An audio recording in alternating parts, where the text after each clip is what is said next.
ഉൽപ്പത്തി പുസ്തകം 32 അധ്യായം. യാക്കോബ് തൻ്റെ വഴിക്ക് പോയി. ദൈവത്തിൻ്റെ ദൂതന്മാർ അവൻ്റെ എതിരെ വന്നു.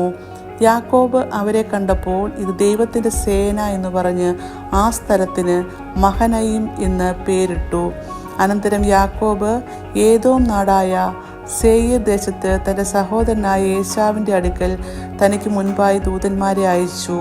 അവരോട് കൽപ്പിച്ചതെന്തെന്നാൽ, എൻ്റെ യജമാനായ ഏശാവിനോട് ഇങ്ങനെ പറവീൻ, നിന്റെ അടിയാൻ യാക്കോബ് ഇപ്രകാരം പറയുന്നു, ഞാൻ ലാബാൻ്റെ അടുക്കൽ പരദേശിയായി പാർത്ത് ഇന്നുവരെ അവിടെ താമസിച്ചു.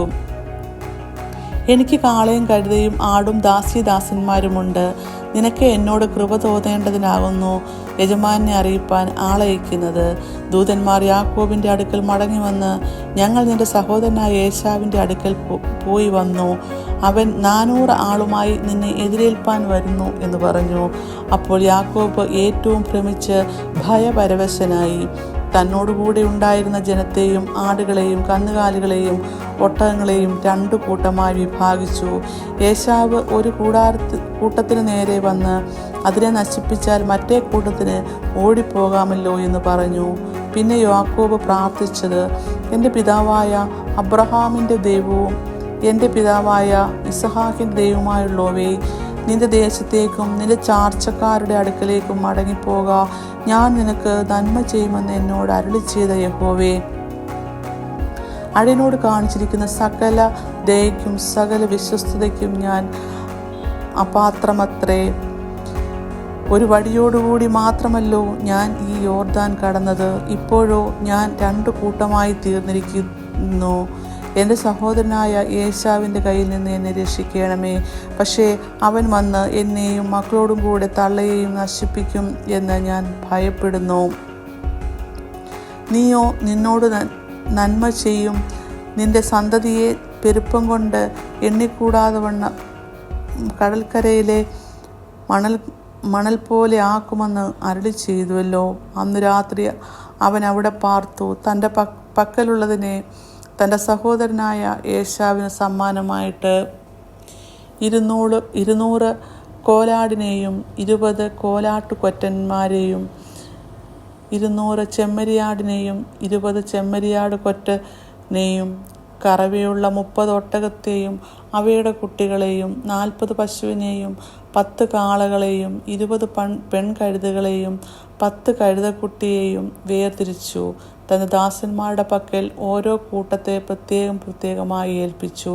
തൻ്റെ ദാസന്മാരോട്, നിങ്ങൾ എനിക്ക് മുൻപായി കടന്നുപോയി അതത് കൂട്ടത്തിന് മധ്യേ ഇടയിടുവീൻ എന്ന് പറഞ്ഞു. ഒന്നാമത് പോകുന്നവനോട് അവൻ, എൻ്റെ സഹോദരനായ ഏശാവ് നിന്നെ കണ്ട്, നീ ആരുടെ ആൾ, എവിടെ പോകുന്നു, നിന്റെ മുമ്പിൽ പോകുന്ന ഇവ ആരുടെ വക എന്നിങ്ങനെ നിന്നോട് ചോദിച്ചാൽ, നിന്റെ അടിയാൻ യാക്കോബിൻ്റെ വകയാകുന്നു ഇത്. യജമാനായ ഏശാവിന് അയച്ചിരിക്കുന്ന സമ്മാനം, അതാ അവനും പിന്നാലെ വരുന്നു എന്ന് നീ പറയണം എന്ന് കൽപ്പിച്ചു.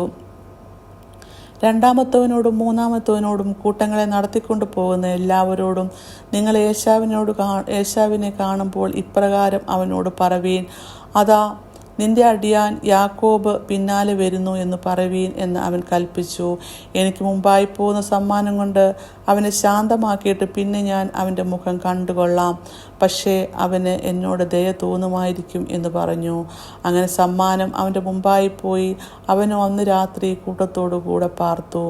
രാത്രിയിൽ അവൻ എഴുന്നേറ്റ് തൻ്റെ 2 ഭാര്യമാരെയും 2 ദാസിമാരെയും 11 പുത്രന്മാരെയും കൂട്ടി യബ്ബോക്ക് കടവ് കടന്നു. അങ്ങനെ അവൻ അവരെ കൂട്ടി ആറ്റിനക്കരെ കടത്തി. തനിക്കുള്ളതൊക്കെയും അക്കരെ കടത്തിയ ശേഷം യാക്കോബ് തനിയെ ശേഷിച്ചു. അപ്പോൾ ഒരു പുരുഷൻ ഉഷസാകുപോലെ അവനോട് മല്ലു പിടിച്ചു. അവനെ ജയിക്കില്ല എന്ന് കണ്ടപ്പോൾ അവൻ അവൻ്റെ തുടയുടെ തടം തൊട്ടു. ആകയാൽ അവനോട് മല്ലു പിടിക്കയിൽ യാക്കോബിൻ്റെ തുടയുടെ തടം ഉളുക്കിപ്പോയി. എന്നെ വിടുക, ഉഷസ്സുദിക്കുന്നുവല്ലോ എന്ന് അവൻ പറഞ്ഞതിന്, നീ എന്നെ അനുഗ്രഹിച്ചല്ലാതെ ഞാൻ നിന്നെ വിടുകയില്ല എന്ന് അവൻ പറഞ്ഞു. നിന്റെ പേര് എന്ത് എന്ന് അവൻ അവനോട് ചോദിച്ചതിന് യാക്കോബ് എന്ന് അവൻ പറഞ്ഞു. നീ ദൈവത്തോടും മനുഷ്യരോടും മല്ല് പിടിച്ച് ജയിച്ചതുകൊണ്ട് നിന്റെ പേർ ഇനി യാക്കോബ് എന്നല്ല ഇസ്രായേൽ എന്ന് വിളിക്കപ്പെടുമെന്ന് അവൻ പറഞ്ഞു. യാക്കോബ് അവനോട്, നിന്റെ പേർ എനിക്ക് പറഞ്ഞു തരണം എന്ന് അപേക്ഷിച്ചു. നീ എൻ്റെ പേർ ചോദിക്കുന്നത് എന്ത് എന്ന് അവൻ പറഞ്ഞു. അവിടെ വച്ച് അവനെ അനുഗ്രഹിച്ചു.